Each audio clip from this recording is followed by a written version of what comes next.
Good day, ma'am and sir. My name is Darling Quinto Abinan, 30 years old of age. I am the eldest in our family.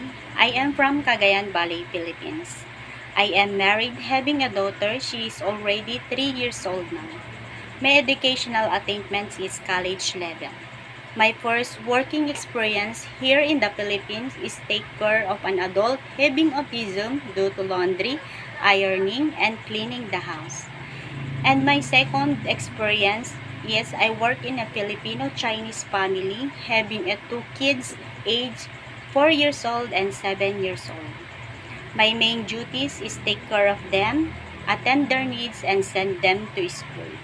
I am honest, trustworthy, hardworking, and especially God-fearing.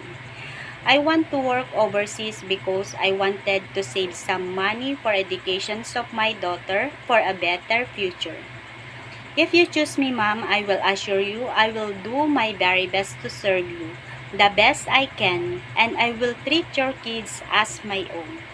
I hope you will consider me as your helper. Thank you and God bless.